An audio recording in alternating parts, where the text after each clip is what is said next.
ज़्यादा तादाद में आज़ाद उम्मीदवार कामयाब रहे, जमीयत उलमा इस्लाम फे भी वहाँ पर कामयाब रही। अगर तहरीक इंसाफ की हुकूमत की कारकर्दगी से अवाम पूरी तरह मुतमईन होते तो आपको तो वहाँ पर क्लीन स्वीप कर देना चाहिए था। बिस्मिल्लाहिर्रहमानिर्रहीम। देखिए, अगर आप जायज़ा लें तो मेरी आवाज़ आ रही है? जी जी जी बिल्कुल, कंटिन्यू कीजिएगा। मेरी आवाज़ आ रही है? देखिए, अगर आप पॉलिटिकल पार्टीज़ का फिगर, तो अभी भी तमाम जमातों के जो वोट बैंक है वो पीटीआई के अकेले के बराबर भी नहीं है। आप देखें कि 5 तो हमने सीटें जीती हैं और बाकी ने जमात उलमा ने 2 जीती हैं, एएनपी ने 1 जीती है, जमात इस्लामी ने 1 जीती है। तो ये आप देखें, और बाकी जो पीपल्स पार्टी और नून लीग का तो बिल्कुल सफाया हुआ है। तो ये जो आप कहते हैं ना कारकर्दगी हमारी जो हम सीटें हारे हैं, उसकी मेन वजह ये थी कि हमारे 3 लोग खड़े थे। अगर आप वोट बैंक को काउंट करें तो सबसे ज़्यादा वोट अभी भी पीटीआई का है। तो ये बात कहना कि जो हमारी पॉपुलैरिटी नहीं है, बिल्कुल गलत है।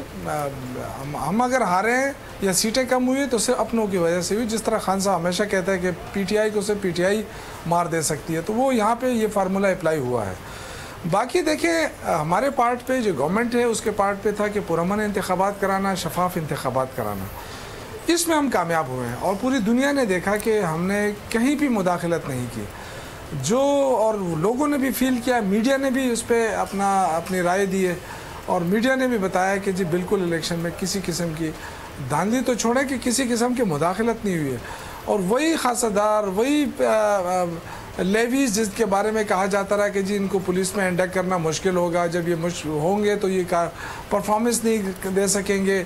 आपने देखा कि पुलिस एक्सटेंड भी हो गई है फाटा के अजला के अंदर, और अल्लाह के फजल से वही खासादार, वही लेवीज थे जिन्होंने परफॉर्म किया और बेहतर परफॉर्म किया। तो मेरे ख्याल से हमारे पार्ट पे जो था वो हमने कर दिया। अब जो आप महंगाई की और इसकी बात कर रहे हैं, देखिए आवाम, अभी मैं जलसा देख कर आया हूँ पूरे, क्योंकि मैंने कल भी ऐलान किया था कि पेशावर के अंदर जो योम सियाह मना रहे हैं अपने अपोजिशन वाले, तो हमने वज़ीर आला महमूद खान ने कहा था कि जी हम इनको तमाम फैसिलिटीज़ दे दी जाएं। इसलिए मैंने कल भी कुछ वाटर टैंक भेजे थे, वहाँ पे उनके लिए छिड़काव वगैरह कराया कि जी गर्मी होगी तो उनको प्रॉब्लम ना हो। हमने पूरे उनको फैसिलिटेट किया, जगह साफ़ कराई उनके लिए। लेकिन अभी मैं जगह साफ कराई या कहीं ग्राउंड्स वगैरह में सड़कों पर पानी तो नहीं छोड़ दिया वाटर टैंक्स ने? बड़ी पार्टियां की तरह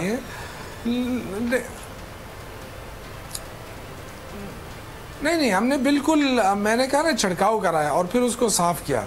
और अभी वहाँ पे मैं देख के आया हूँ, 11 बजे का टाइम था, अभी 2 बजे मैं वहाँ से यहाँ पहुँचा हूँ आपके टॉक शो में।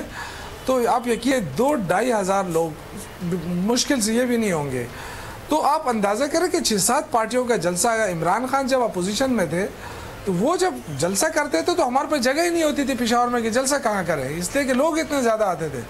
तो आप इनका जलसा देखें, ये जो बार बार कह रहे हैं जी महंगाई है, बिल्कुल महंगाई है, डॉलर भी ऊपर गया है, लेकिन सबको पता है क्यों गया है।